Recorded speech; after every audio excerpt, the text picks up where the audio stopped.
Les Congolais vivant au Sénégal ont réservé un accueil chaleureux à son Excellence, Monsieur le ministre Jean-Claude Ngakosso. Ils ont répondu massivement à cette rencontre tenue à l'hôtel Novotel le 17 novembre 2019.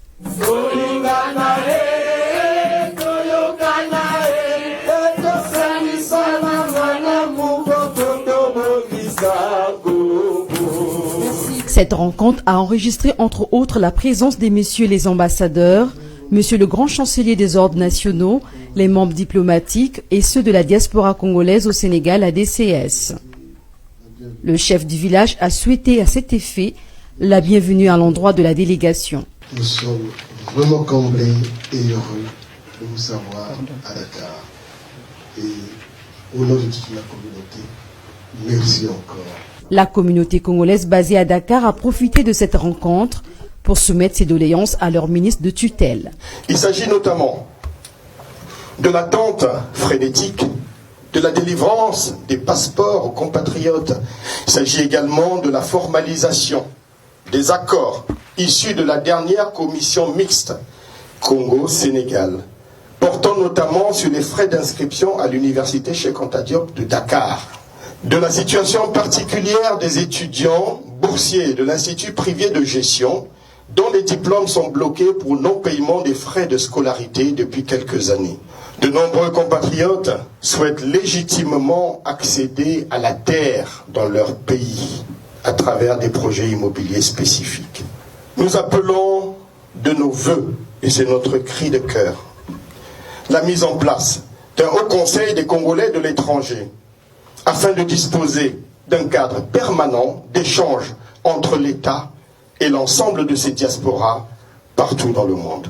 Ainsi, les Congolais vivant à Dakar peuvent compter désormais sur le ministre des Affaires étrangères, Jean-Claude Ngakosso, leur interlocuteur auprès du chef de l'État, son Excellence, Denis Sassou Nguesso.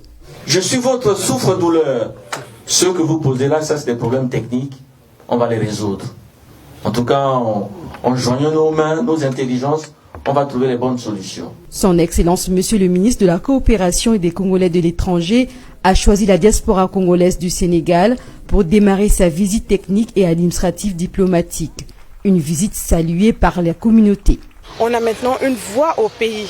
C'est vrai qu'on pouvait toujours faire des cahiers de doléances et parler, mais là on a créé carrément un département des Congolais de l'étranger. Ça veut dire que le Congo sait qu'il a ses enfants allés à l'extérieur et qu'il compte sur ses enfants. Et pour ça, nous ne pouvons qu'être honorés. Honorés parce que le président de la République a choisi le Sénégal pour commencer cette mission-là. Nous pensons qu'avec tout ce que le ministre nous a dit, et nous sommes rassurés que effectivement nos doléances seront bien prises en compte au Congo, surtout que cette communication-là a été un premier prise en contact. Les ressortissants congolais peuvent désormais se réjouir de la bonne nouvelle sur la problématique des passeports attendus depuis le mois de septembre 2019. Vous avez parlé du problème des passeports. Oui, oui, ça on va prendre le taureau à bras le corps. Hein. C'est arrivé. Hein. Selon les autorités congolaises, 1083 passeports sont arrivés sur près de 1350 enrôlés dont la distribution a commencé depuis vendredi 22 novembre 2019. Ce qui démontre la considération de l'État congolais aux préoccupations de ses compatriotes. Le Sénégal et le Congo entretiennent de bons rapports diplomatiques.